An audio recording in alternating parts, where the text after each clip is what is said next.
Have you ever tried to explain something so simple it felt impossible? Like describing the color blue to someone who has only ever known black and white. That, in a way, was Galileo Galilei's life.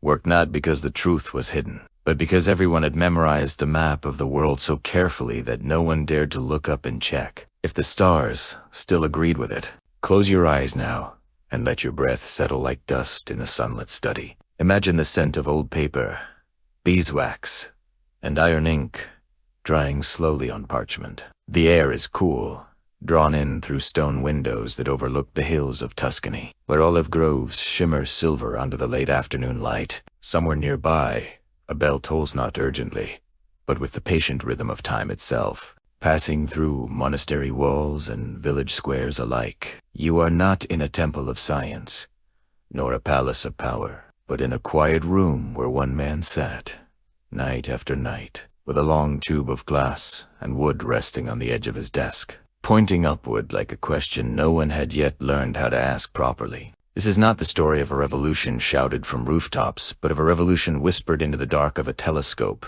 that did not invent truth, but simply gave the sky permission to speak plainly for the first time in centuries. Galileo did not set out to overturn the heavens. He only wanted to see them more clearly, and in that wanting and that quiet insistence on looking for himself, he changed the way humanity listens to the stars of now, 400 years later. When you tilt your head back on a clear night and feel the ancient pull of wonder, you are standing where he once stood, your eyes open in the same direction. As we move together through the corridors of his life, through candlelit laboratories, echoing lecture halls, the rustle of forbidden manuscripts passed hand to hand allow your mind to soften and settle like the surface of a pond after the last ripple has faded. Let each sentence carry you forward gently, without urgency, without alarm. You are safe. Here, there will be no equations thrown at you, no accusations, no trials shouted in capital letters. Only the slow, steady unfurling of a man who trusted his eyes more than his textbooks, and who discovered to his quiet astonishment that the universe was far kinder to curiosity than it was to certainty. If you'd like, send a note in the comments. Not a review, not a demand, just a little message.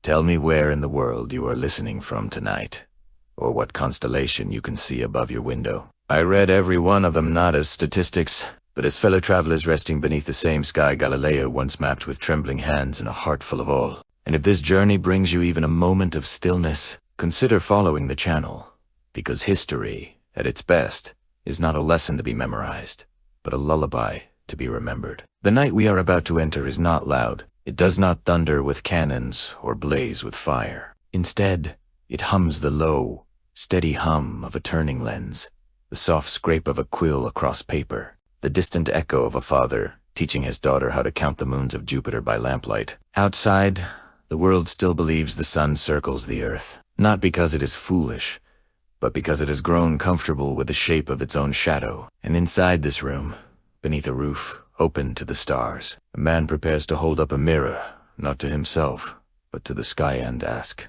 gently, what if we have been listening to the wrong story? Let your shoulders relax. Let your thoughts slow to the pace of ink, drying on paper. We are not racing toward a conclusion tonight. We are walking, step by step, into a time when seeing was an act of courage, and truth wore the quiet face of patience. Our story does not begin with the telescope itself, nor with the trial that would later define his name in textbooks, but much earlier with a world convinced. It already knew everything worth knowing, and with a boy in Pisa who could not stop asking, but what if we look again? The world before Galileo was not confused, on the contrary. It was deeply certain. It knew, with the quiet confidence of centuries, how the heavens moved, how the earth sat still at the center of creation, and how every soul had its proper place in the great design. That certainty was not a cage, but a credulous structure of belief so carefully woven into daily life that even the wind seemed to whisper its approval as it passed, through open monastery windows and over candlelit desks where young scholars copied ancient texts with trembling hands and steady devotion. In the cities of Europe, the sky was not a frontier to be explored, but a dome painted long ago by divine hands, perfect sphere turning with silent grace, carrying stars, fixed like jewels in a ceiling of infinite depth, and planets that danced in elegant, predictable circles around a waiting Earth. This was not ignorance, it was inheritance.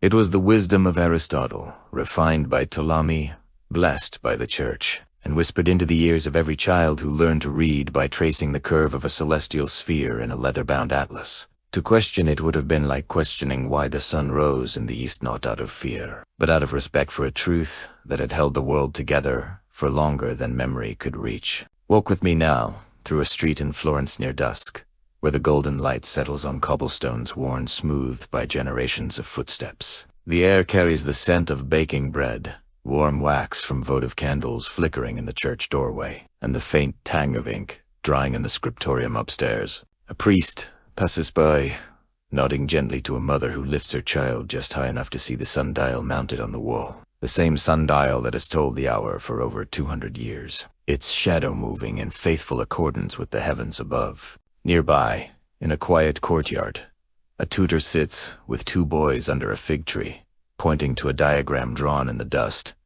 Concentric circles, each labeled moon, Mercury, Venus, Sun, Mars, Jupiter, Saturn, each orbiting, obedient and harmonious, around the still heart of all things. The boys do not frown or hesitate. They trace the lines with their fingers and nod, because this is not theory, it is the shape of reality itself. Even the language of the time reinforced this harmony. Words like order, balance, and place were not abstractions. They were the bricks and mortar of existence. A farmer planted his seeds according to the position of the moon, not because he had calculated its gravity, but because the almanac said so, and the almanac had never been wrong in living memory. A sailor steered his ship by the North Star, trusting that it would remain fixed, unmoving, eternal, just as God had said it on the first night of creation. In monasteries across the continent, monks rose before dawn not only to pray but to record the motions of the heavens in ledgers. Bound in calf, leathered their hands, steady their hearts at peace because they were not discovering, they were witnessing. They were keeping watch over a cosmos that needed no correction, only reverence. And yet, beneath this serene surface, something stirred not as rebellion, but as a quiet friction, like the first hint of wind before a change in season. In distant universities and private letters passed between scholars who feared to speak aloud, and in the margins of old manuscripts where ink had faded but curiosity had not. Small questions gathered like dew.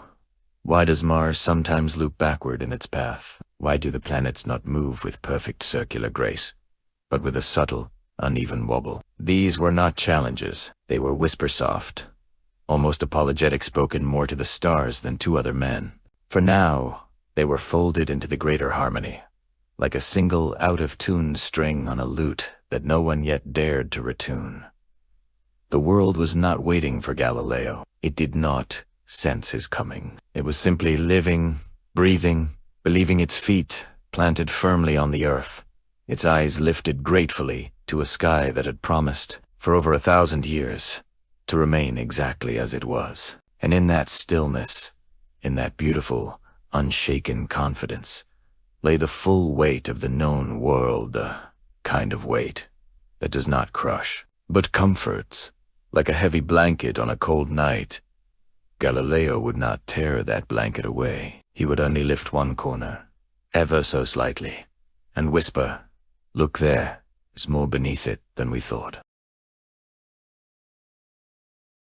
In the city of Pisa, where the Arno River winds through stone bridges and narrow streets like a slow-moving thought, there lived a boy who did not rush. He walked the same paths as other children passed the baker's oven, where loaves browned in the morning light, past the cobbler's stall where leather creaked under careful hands, but where others saw routine, he saw rhythm. He noticed how rain fell, not in straight lines, but in slanted threads.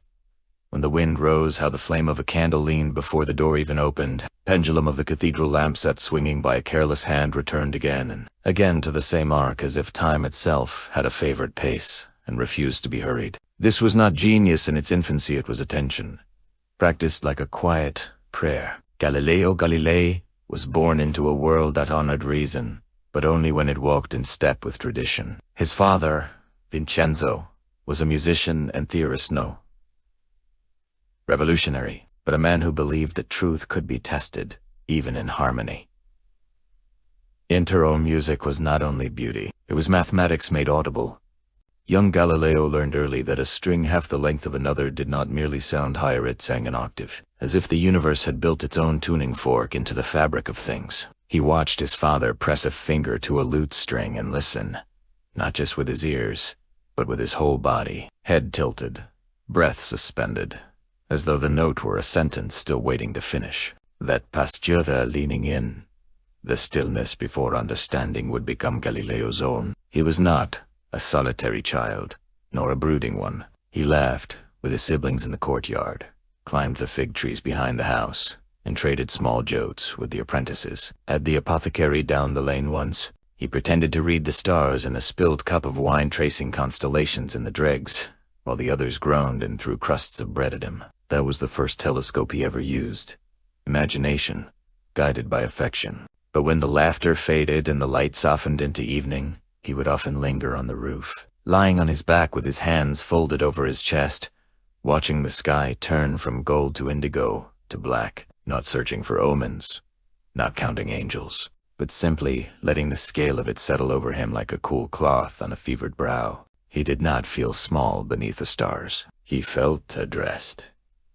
At the University of Pisa, where he studied medicine at his father's urging, he sat through lectures on humors and temperaments with polite attentiveness, but his mind wandered not away, but deeper. He noticed how professors spoke of Aristotle as if he were still in the next room, ready to correct any misstep. He watched how students nodded, not because they understood, but because agreement was easier than doubt. And yet, one afternoon, during a lesson on motion, the lecturer claimed that heavier objects fall faster than lighter. Once a belief so old it had worn smooth, like a stone in a riverbed. Galileo said nothing aloud, but later, in the courtyard, he picked up 2 stones, one rough and heavy, one smooth and light, and held them, one in each hand, feeling their weight not as facts, but as questions. He did not drop them then. He waited. He wanted to be sure not of the answer, but of his own willingness to look. This was the foundation of his courage. Not defiance, but fidelity to observation, to patience, to the quiet insistence that seeing comes before speaking. He did not set out to overturn the cosmos. He only wanted to listen more closely to what it was already saying. And in a time when knowledge was often passed down like an heirloom, polished, unquestioned, displayed behind glass, Galileo treated truth like a conversation. Something that required presence, repetition, and the humility to say, "Let me try that again." His notebooks from those early years are not filled with proclamations, but with sketches of water swirling down a drain, of shadows lengthening across a wall, of smoke rising in uneven spirals from a brazier. He wrote in the margins, not "this proves," but "what if?" A phrase so gentle it barely disturbed the page. He made mistakes, many of them. He misjudged the acceleration of falling bodies at first, confused refraction with reflection, trusted flawed lenses until they cracked under the strain of his hopes, but he never hid them. He crossed them out lightly, added a note, turned the page. His mind was not a fortress. It was a workshop, warm, slightly cluttered, filled with half-finished instruments and the smell of sawdust and oil, where failure was not shame, but material. And in that workshop, long before the telescope, long before the trial, long before the world knew his name, Galileo was already doing the work that would change everything. He was learning how to be still enough to hear the universe whisper. It began not with a declaration, not with a published treatise, not even with a telescope, but with a question held lightly, like a coin turned over and over in the palm of the hand until its weight became familiar. Galileo was teaching mathematics in Padua. By then, a position that gave him modest security and just enough freedom to let his mind wander beyond the syllabus. The university hall where he lectured was tall and cool, its stone walls echoing with the shuffle of students' feet and the dry scratch of quills on paper. Sunlight streamed through high windows in the late mornings, drawing golden rectangles across the floor, and Galileo would sometimes pause mid-sentence, not because he had forgotten his point, but because he had just noticed how the dust motes within that light did not fall straight down, but swirled, hesitated, drifted, as if the air itself resisted simplicity. He did not write that observation down immediately. He carried it with him, letting it settle beside other fragments. The way water rose in a suction pump only so high. The way a ball rolled faster as it descended a slope, the way sand arrived after lightning not with it. These were not anomalies to him. They were invitations. His workshop was not grand. It occupied a corner of his rented home, where shelves held half-carved wooden models, brass fittings still warm from the forge, and stacks of paper marked with sketches that blurred the line between geometry and poetry. He built devices not to impress, but to test, to make the invisible tangible, the abstract measurable. A ruler with grooves for rolling balls, a water clock calibrated by counting his own pulse, a pendulum suspended from the ceiling beam, its swing timed against the steady drip of a pierced bucket. He did not trust instruments that answered too quickly. He preferred tools that required presence. You had to watch, wait, adjust, try again. His hands knew the grain of wood, the cool slickness of polished metal, the faint resistance of a screw tightened just past ease details that no textbook could teach, but that whispered truth in their own quiet language. Then came the news from the north, not shouted, but passed in letters, in travelers' tailies, in the hushed excitement of scholars meeting over wine in dim taverns. In the Netherlands, men were fitting lenses into tubes and claiming to see distant things as if brought near. Some said it was trickery. Others dismissed it as a toy for sailors. But Galileo, who had spent years studying optics, not for fame but for clarity, how light bends, how vision distorts, how the eye itself is both witness and interpreter, felt something stir. Not certainty. Not yet. But recognition. He sat at his desk one evening after supper, the room lit only by a single beeswaxed candle, whose flames steadied as the draft from the window faded, and he began to sketch, not from memory, not from rumor, but from first principles. Convex and concave glass, focal points, angles of refraction. By dawn, he had a design not the best, not the most powerful, but his own. The first telescope he assembled was crude, a lead tube, salvaged from a broken pipe. 2 lenses, one purchased from a spectacle maker in Venice, the other ground slowly by his own hand over days of fine sand and oil, held between thumb and forefinger until the curve caught the light evenly, when he pointed it toward the bell tower of San Marco. The world did not explode with revelation. The bricks simply came closer, sharper, more textured, with cracks and lichen visible for the first time. A man walking halfway up appeared not as a dot, but as a person, hat tilted against the sun, one hand resting on the stone railing. Galileo lowered the tube. He did not cry out. He did not call his neighbors. He walked inside, poured himself a cup of cold water, and sat very still for several minutes, letting the implications ripple through him like rings on a pond after a single stone has fallen. What if this instrument could look beyond towers, beyond hills, beyond the reach of any human foot? What if it could reach the sky not as a symbol, but as a place? He improved the device in small, patient increments, longer tubes, better alignment, lenses polished until they held the light without distortion. With each version, the world opened a little wider, not with a fanfare, but with a sigh of recognition, as if the universe had been waiting for someone to finally adjust their focus. When he finally turned the instrument toward the heavens, it was not on a night chosen for ceremony, but on an ordinary autumn evening, cool and clear, the kind that invites quiet reflection. He mounted the telescope on a wooden stand he had carved himself, braced it with sandbags to steady the tremor in his hands, not from fear, but from the sheer weight of anticipation, and looked. The moon did not appear as the smooth silver disk poets sang of. It rose textured, pitted, mountainous, its terminator line jagged with shadowed valleys and sunlit peaks. He sketched what he saw not as art, but as testimony, and wrote beside it, in his neat, slanting hand, the surface is not smooth, uniform, and precisely spherical as a great number of philosophers believe it to be, but is uneven, rough, and full of cavities and prominences. There was no exclamation mark, only observation, offered gently, like a gift wrapped in plain paper. These were not grand gestures.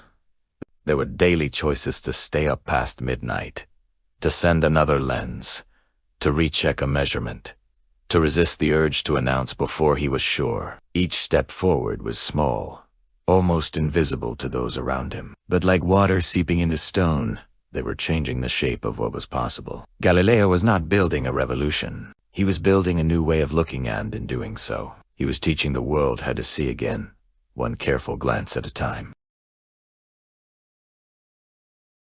There came a night unremarkable in the weather reports, uncelebrated in the town records, when Galileo lifted his telescope toward Jupiter and saw something that should not have been there. Not a blur, not a trick of the lens, not a smudge of dust on the glass, but 3 small points of light, aligned with the planet like beads on a thread. And then, the next night, 4, and not fixed, not obedient. They shifted sometimes to the left, sometimes to the right, sometimes vanishing behind the giant world and reappearing on the other side, as if Jupiter were not a wandering star, but a center of its own small cosmos. He did not shout. He did not run to the square. He simply sat longer at his desk, the candle burning low, his fingers tracing the positions on a fresh sheet of paper, again and again, until the pattern became undeniable. These were not stars. They were moons, moons that circled something other than the Earth. The air in his study grew thick, not with tension, but with significance, the kind that settles when you realize you have just overheard a secret the universe kept for millennia. He named them the Medicean stars, not out of flattery, but out of gratitude for patronage. Yes, but more deeply, for the quiet space it gave him to keep watching. Night after night, he returned to the same window, the same wooden stand, the same careful stance, as if approaching a sacred threshold. And each time the sky answered, Venus. That bright evening jewel no longer shone with a steady, featureless glow. Through the lens, it showed Phaesus crescent, gibbous, fulgence, like the moon, and that detail, so small, to the naked eye, carried a weight far heavier than stone. If Venus circled the Earth, as Ptolemy claimed, it could never show a full phase. But if it circled the sun, if all the planets did, then its changing face made perfect, elegant sense. The heavens were not lying. They were rearranging themselves in real time, for anyone willing to look long enough to see it. He wrote these findings not in bold proclamations, but in careful letters first.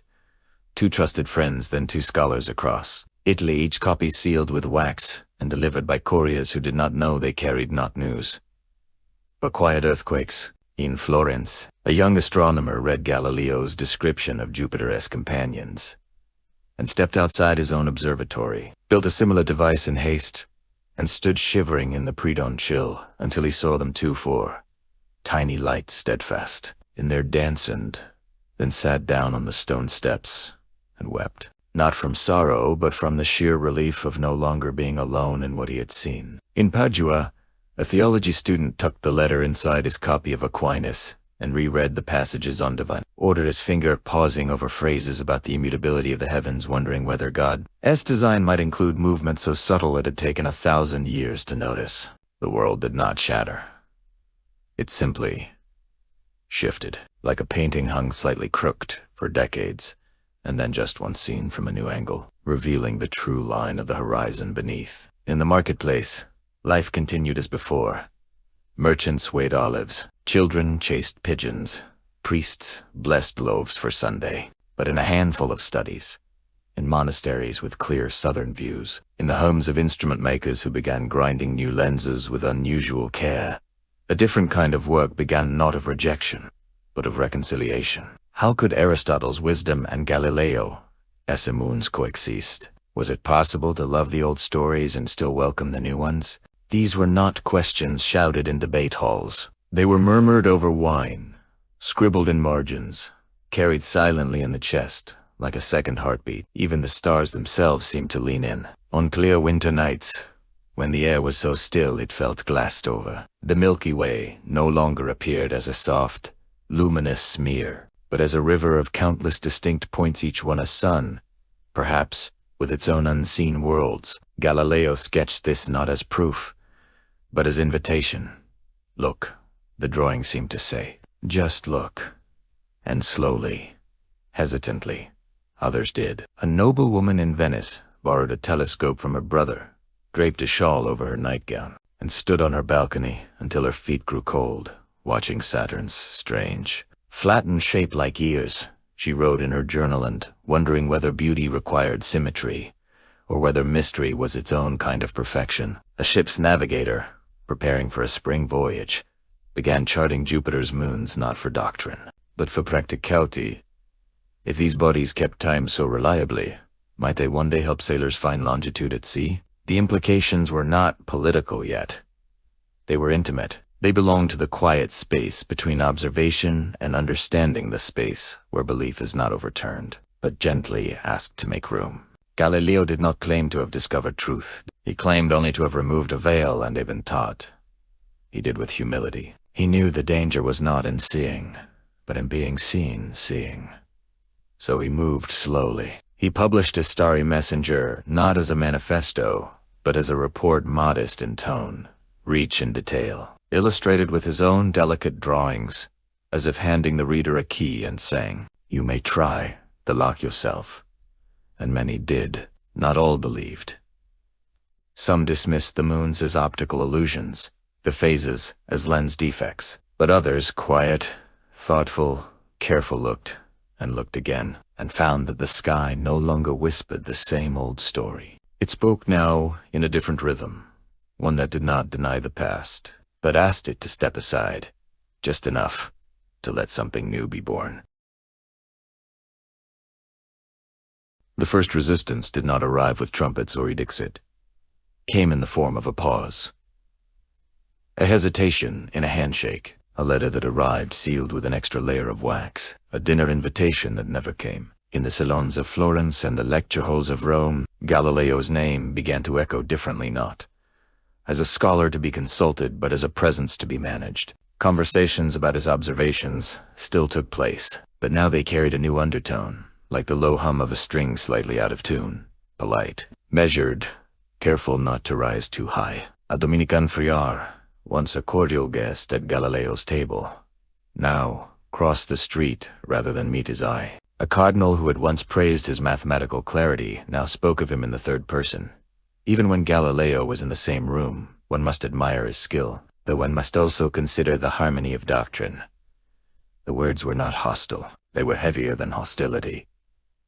They were protective of tradition, of order, of a world that had spent centuries learning how to live inside a single story. In the Vatican's inner circles, where incense hung thick in the air and the scent of old leather bindings mingled with candle smoke, theologians gathered not to condemn, but to reconcile. They pored over scripture not with fury, but with sorrow, as if trying to mend a tear in a beloved tapestry without cutting away too much of the original weave. Some argued that Joshua's command for the sun to stand still could be read poetically. Others reminded their brothers that St. Augustine himself had warned against tying faith too tightly to a specific interpretation of nature. God gave us two books.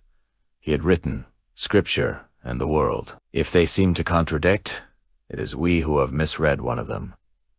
But misreading, even with good intentions, could unsettle more than it clarified, and clarity, in matters of heaven and earth, was no longer a neutral gift. It was a responsibility, and sometimes a risk.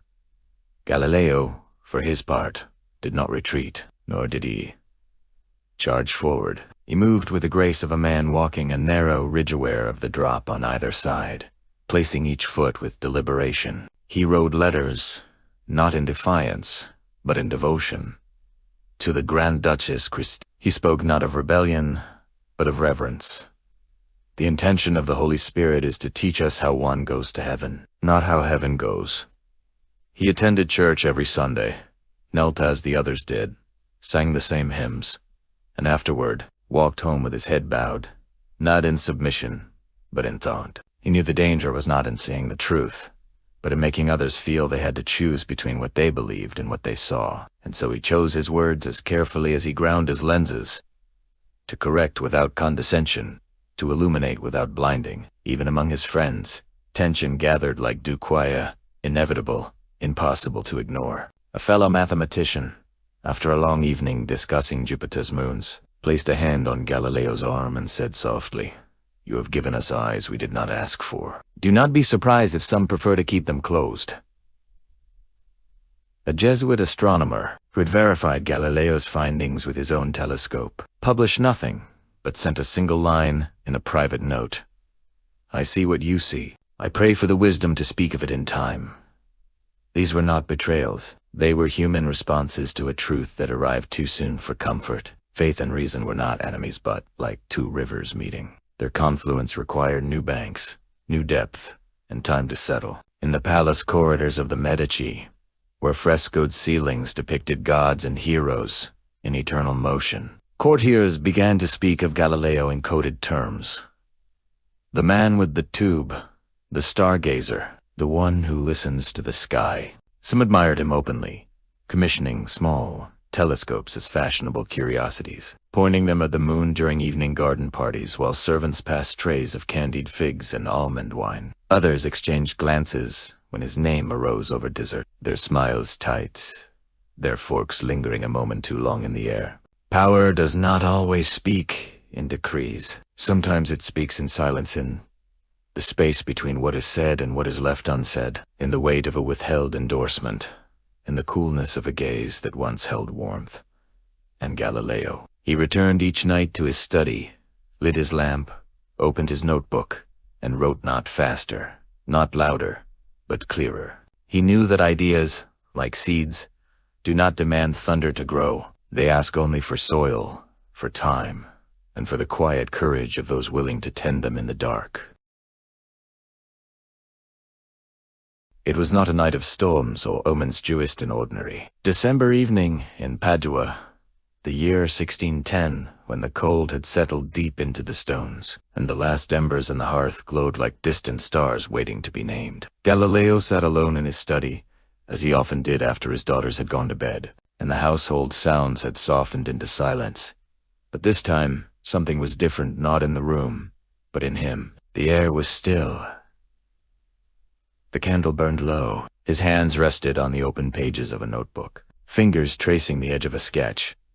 For small dots aligned beside a larger circle, labeled Io, Europa, Ganymede, Callisto. He had drawn them many times before, but tonight, for the first time, he did not see them as discoveries. He saw them as responsibility. Outside, the city slept beneath a sky so clear it seemed polished. Somewhere, a dog barked once and fell quiet. Somewhere, a watchman called the hour, his voice muffled by distance and woolen cloaks. Inside, Galileo reached not for his telescope, but for a letter one he had carried in his coat for 3 days.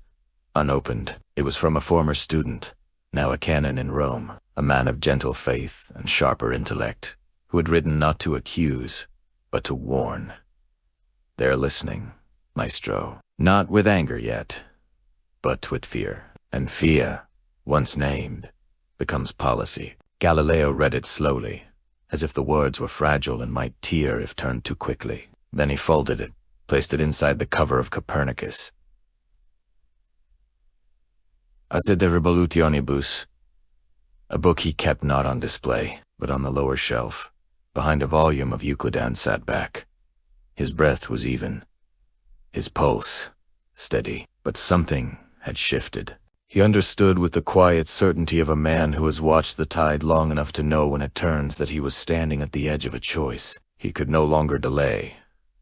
To keep observing in the margins or to step into the light and risk being seen not as a servant of truth, but as a threat to peace. He rose and walked to the window, not to look at the sky, he knew it by heart now, but to feel the cold glass beneath his palm, to ground himself in the real, the tangible, the human. The weight of the telescope on its stand behind him was familiar, comforting, like an old friend's presence. But the weight of his own mind was heavier tonight. He thought of his daughters, in the next room, breathing in the rhythm of Sleep Virginia, already in the convent. Her letters growing more pious with each passing month. Livia, quieter, more watchful, her hands quick with needle and thread, her eyes slower to meet his when he spoke of the heavens. He had given them love, books, music, and now he carried a truth that could not be tucked into a lullaby or stitched into a hymn. What would become of them if his name became a whisper in the corridors of power? If his work became a footnote in a condemnation? He did not fear for himself. But silence, when it is chosen not from wisdom but from protection, begins to feel like a kind of forgetting, and he could not forget what he had seen. He returned to his desk, lit a fresh candle, took a new sheet of paper, and began to write not a defense, not a declaration, but a description. A simple, meticulous account of what the moons of Jupiter had done over the past 40 nights. Their positions, their rhythms, their unbroken fidelity to a center that was not the Earth. He wrote in Italian, not Latin, so that craftsmen, merchants, curious women in convent libraries might read it, not just scholars in universities. He included drawings so precise they seemed to tremble with life. He titled it Discourse on the Tides, though it was about far more than water. It was about motion, about evidence, about the quiet courage of observation. And when he reached the final paragraph, he did not write "I approve" or "I declare." He wrote, "I offer these things to your consideration, not as one who has arrived, but as one who walks and invites you to walk beside me for a little while, under the same open sky." That night, he did not sleep, not from anxiety, but from fullness, the kind that comes when a decision has been made not in haste, but in depth, like a root finding bedrock. He stayed at his desk until the first pale light seeped through the shutters, turning the ink on the page from black to deep blue. Then he sealed the manuscript, tied it with twine, and placed it beside the door, ready for the courier at dawn. As he blew out the candle, the room did not go dark all at once. The embers in the hearth still glowed. The stars still shone, and somewhere, far away, 4 small moons continued their slow, silent dance around a giant world unseen by most, unknown to many, but no less real for it. This was not the beginning of conflict. It was the end of innocence, and in that ending, something tender and unbreakable was born. The resolve to speak gently, but to speak true then, when the world prefers a beautiful lie.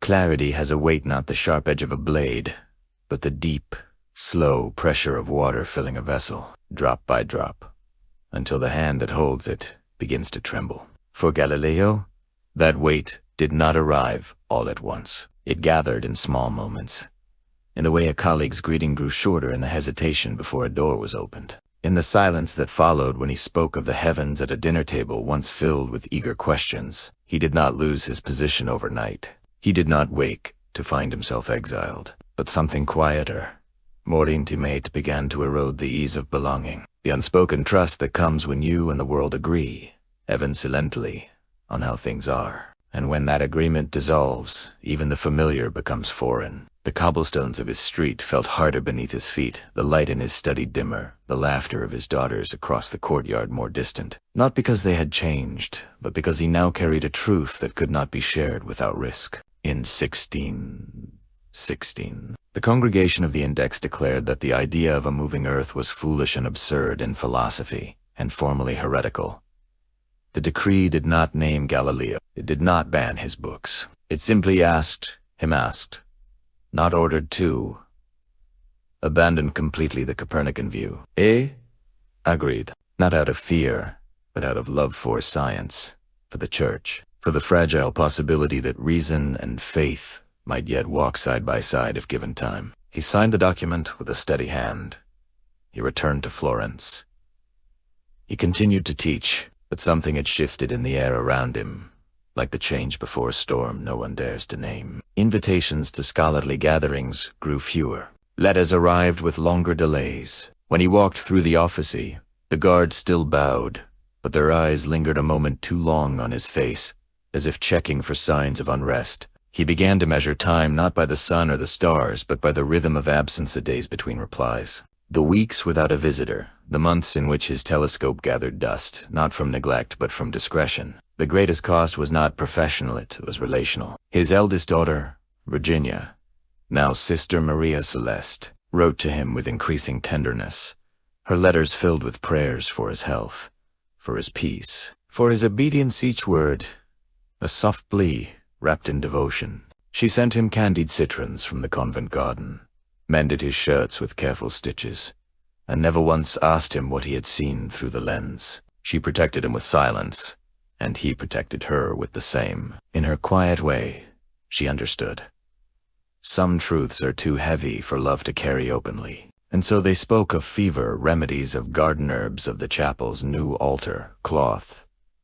Ordinary things sacred in their simplicity, while the unspoken truth sat between them like a third presence, warm and sorrowful, like a hearth that still holds embers long after the flame has died. Even his body began to bear the weight. His eyes, strained from decades of peering into darkness, weakened. His hands, once steady enough to carve brass fittings finer than a hair's width, now trembled slightly when he lifted a cup. He developed a cough that lingered through the winters, a dry rasp that echoed in the quiet of his study long after the fire had burned low. His doctors spoke of age, of damp air, of overwork. But he knew better. It was not illness. It was holding the knowledge that the earth moved, holding the memory of Jupiter's moons dancing in perfect orbit, holding the silence required to keep speaking at all. Truth, when it cannot be shared, becomes a kind of solitude. And solitude, sustained for too long, settles into the bones. And yet he did not regret. Not once. In the margins of a borrowed copy of Ariosto's Orlandofu, he wrote a single line, nearly invisible, in faint ink. To see clearly is its own reward even when no one else looks. He still walked the garden at dusk, still pointed out constellations to the novices who visited from the convent, still measured the swing of a pendulum, not for fame, but for the simple joy of pattern returning, again and again, like a promise kept. The cost of clarity was real, but so was its dignity. So was its quiet joy, the joy of knowing that somewhere in the dark, the stars still turned, the moon still rose, the universe still whispered its old, patient song, and he, at least, had learned how to listen. Legacy does not announce itself with fanfare. It grows quietly, like ivy, on a stone wall unseen for years, then suddenly undeniable in its persistence. While Galileo remained under house arrest in Arcetri, his world reduced to a small villa with shuttered windows and a garden that sloped gently toward the hills of Florence. Something else was expanding far beyond those walls, steadily carried not by decree, but by curiosity. Manuscripts slipped between covers of harmless texts. Letters passed through the hands of trusted couriers, their wax seals unbroken, their contents folded just so to avoid suspicion. A copy of dialogue concerning the two chief world systems, banned in Rome, appeared in a printer's workshop in Leiden, disguised as a treatise on classical rhetoric, its true title hidden in the colophon, like a secret whispered at the end of a long embrace. In universities north of the Alps, where the air smelled of pine and damp paper, young scholars gathered in candlelit rooms not to debate doctrine, but to observe. They built their own telescopes, some clumsy, some elegant, and pointed them upward, not to prove Galileo right, but simply to see for themselves. In Prague, a former student of Kepler placed Galileo's sketches beside his own observations and found the moons of Jupiter waiting exactly where they should be. In Paris, a Benedictine monk recalibrated his astrolabe using Galileo's lunar tables and discovered that tides along the Seine rose and fell with a rhythm that matched not the moon alone, but the moon and the sun, an echo of the earth's motion, written in water. These were not revolutions. They were quiet confirmations, passed hand to hand like warm bread in winter. Even within the church, the ground shifted not with rupture, but with reinterpretation. A Jesuit astronomer in Rome, forbidden to cite, Galileo by name, published a detailed star chart in 1635 that included the Medicean stars, labeled not as moons, but as companions of Jupiter, a phrase delicate enough to satisfy censors, precise enough to guide sailors. In a monastery near Bologna, a novice copied Galileo's description of sunspots into the margin of a psalter, not as heresy, but as wonder around years later. As abbot, he allowed a small telescope to be kept in the library wrapped in velvet beside volumes of Aquinas and Augustine. Truth, when it cannot walk through the front door, learns to enter through the garden gate, carrying flowers as an offering. And Galileo, he knew, not from praise for. There was little but from the quality of the silence. Letters still arrived, though fewer now, and signed with initials instead of names. One came wrapped around a small parcel. A new lens, ground in Antwerp, its curvature so fine it caught the light like a drop of morning dew. No note accompanied it. None was needed. Another, from a sailor in Marseille, described how he used Jupiter's moons to check his chronometer on long voyages. They keep better time than any clock. I've known. Signor, and they cost nothing but attention. Galileo held that letter in his hands for a long time, the paper thin from travel, the ink slightly blurred by sea air. He did not smile. But he placed it inside the cover of his working notebook, where it remained, a quiet testament to the fact that ideas, once released, belong not to their maker, but to the world that needs them. His own work continued not in grand declarations, but in small, stubborn acts of care. Though nearly blind by the late 1630s, he dictated notes on motion to his devoted student Vincenzo Viviani, his voice soft but precise, his corrections patient, his attention unwavering. He revised discourses on 2 new sciences, not as a final statement, but as an offering. Take this, he seemed to say, not because I am certain, but because I have tried, and this is what remains after this trying.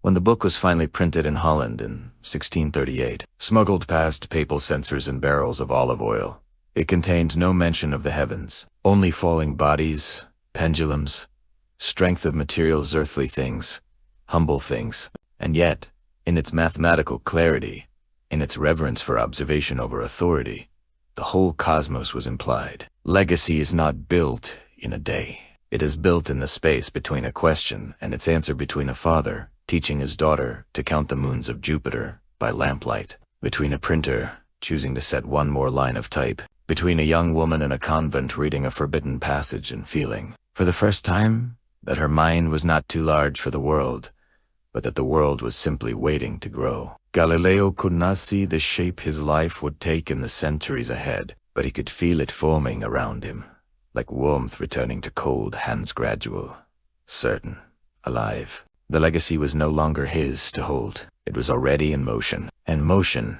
as he had long known, once begun, does not easily stop. Time does not erase.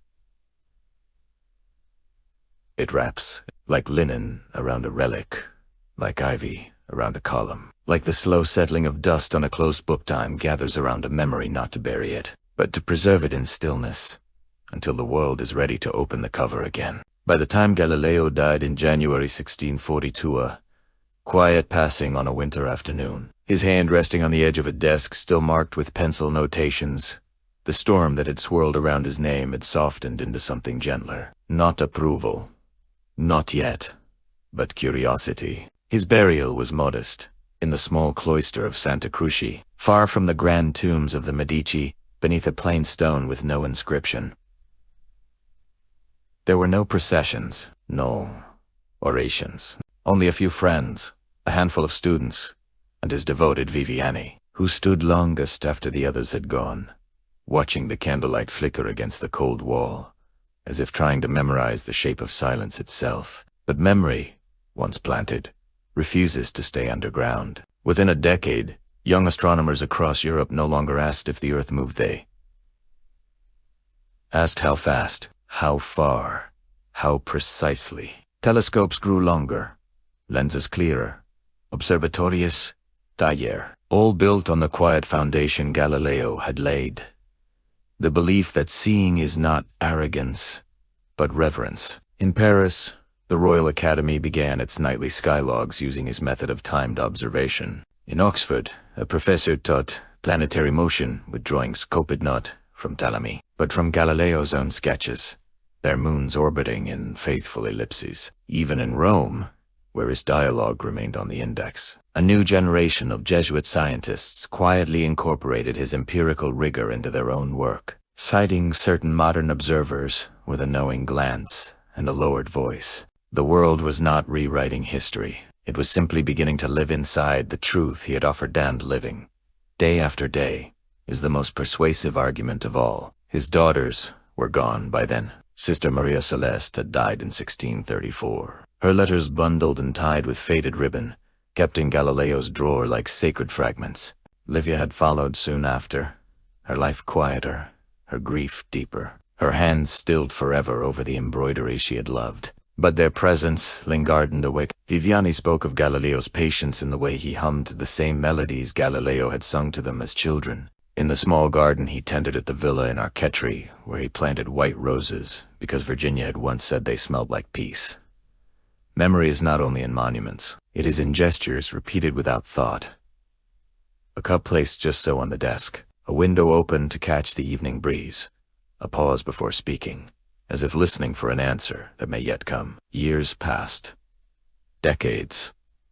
The telescope, once a curiosity, became a necessity mounted on ships' masts, balanced on mountain peaks, carried into desert observatories, where the air was so clear the stars seemed close enough to touch. Sailors used Jupiter's moons to chart longitude across uncharted seas. Cartographers read through the heavens, not as symbols, but as spaces, vast, measurable, alive, and slowly, gently, the church itself began to shift, not with reversal, but with reinterpretation. A papal astronomer in the late 1600s wrote of Galileo not as a heretic, but as a man who loved the stars too well to let them remain silent.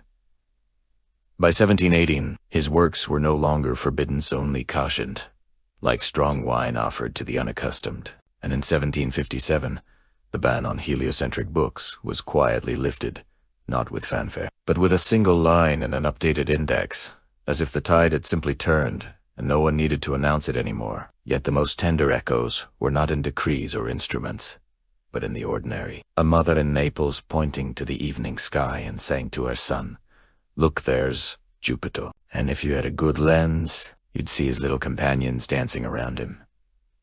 A schoolboy in Leiden building a telescope from a tube and two borrowed lenses, whispering Galileo's name as he adjusted the focus, not as a rebel, but as a guide. A poet in Florence, centuries later, writing lines about light bending through glass, about truth arriving not in thunder, but in the slow clarity of a lens finally polished clean. These were not acts of worship, they were acts of continuation. Time had gathered, and in its gathering, Galileo was no longer the man who defied authority. He was the man who taught the world how to look, and in doing so, gave humanity back its oldest gift, the right to wonder, quietly, under an open sky. Even now, centuries later, if you walk through the hills above Florence on a clear autumn night, you can find a quiet spot where the city lights fade and the sky opens wide. And if you stand very still, you might feel it. Not a memory, not a monument, but a continuation. The same cool air that brushed Galileo's face as he adjusted his lens still moves across your skin. The same stars he traced with trembling ink still gleam overhead, not brighter, not newer, only seen, finally, with the patience they deserve. The telescope he built from lead and glass is long gone, its brass fittings worn, its lenses clouded by time, but the gesture remains. The gesture of lifting one's eyes, of steadying the hands, of leaning forward, goes slightly into the unknown. That gesture lives in a child in Oslo who builds a telescope from a cardboard tube and to salvaged lenses. Her breath fogging the eyepiece as she whispers, "Uyo, Europa." Like a prayer. It lives in a sailor off the coast of Chile who checks his navigation not by GPS alone, but by the slow, faithful dance of Jupiter's moons, just as Galileo predicted, just as he hoped. It lives in a woman in Kyoto who teaches physics to girls and keeps a replica of his 1610 sketch taped above her desk, not as a relic, but as a reminder. Truth does not arrive with force. It arrives with attention. You do not need a telescope to join this lineage. You only need to pause here, now, as you listen to feel the weight of your own breath, the stillness of your own attention. Think of the last time you looked up and truly saw the arc of a bird in flight, The curve of the moon cradled in twilight. The way light shifts in a room as evening deepens. That is the same impulse. That is the same courage. To look, not to conquer, not to possess, but to witness. To say, quietly, I am here. Xiaomei. Galileo never claimed to have finished the work. He knew better. Science is not a fortress to be built and guarded, but a path to be walked, generation after generation, each step adding a little more light. Every time a student asks, but why? Instead of accepting because it's always been so, Galileo is there. Every time a researcher revises a theory because the data does not fit, even when it means rewriting years of work, Galileo is there. Every time someone chooses curiosity over comfort, patience over certainty, observation over assumption, he is there, not as a statue, but as a companion in the dark, holding the tube steady, whispering, try again. The sky is still speaking. And tonight, as you rest your body softening into the mattress, your thoughts drifting like smoke toward sleep, you are part of that same quiet fellowship. You are not too late. You are not too small. You're simply here, beneath the same infinite sky, carrying the same capacity to wonder that carried him. Let that thought settle over you like a blanket. Let it warm you. Let it remind you that the most revolutionary act is often the simplest. To look closely, to listen deeply, to trust your own eyes even. When the world insists you close them, the telescope still points upward. The stars still turn. And you hear, now, breathing in the dark, are still watching. Let your body soften gradually into the surface beneath you as the final echoes of Galileo's story settle like dust in a sunlit studio. Inevitable, full of quiet meaning, and let the rhythm of your breath slow to match the steady turning of the earth itself, unhurried and ancient, as if time has folded its arms around you and whispered, rest now, you've walked far enough tonight. You have journeyed through candlelit rooms and starlit hills, through the weight of certainty and the lightness of wonder, through silence and slow courage, and you have done so not as a distant observer but as a fellow traveler in the long human tradition of looking up and asking, not with arrogance but with, oh, what if we see again? Thank you for staying with me until the very last word, for trusting your evening to this quiet retelling, for allowing history to speak, not as a lesson to be memorized, but as a lullaby to be remembered. Your presence here matters not as a statistic, but as companionship beneath the same sky Galileo once mapped with trembling hands and a heart full of reverence. And if this story brought you even a moment of peace, consider following the channel, not for spectacle or urgency, but for continuity, for the next gentle descent into another time, another life, another world held in careful remembrance. And if you wish, leave a note in the comments, not a review, but a simple presence. Tell me where in the world you are listening from tonight, or what constellation rests above your window, because I read each one not as data, but as a shared breath in the dark. Now let your thoughts drift like smoke toward the ceiling. Let the tension in your shoulders dissolve like sugar in warm tea. Let the awareness that you hear, now, breathing in the dark, your body resting, your mind softening, are still watching, still present, still part of that unbroken line of curiosity and care, settle over you like a blanket woven from centuries of quiet observation, and let the telescope still pointing upward somewhere in the quiet of a museum case or the corner of a scholar. Esse study remind you that the act of looking has never truly ended,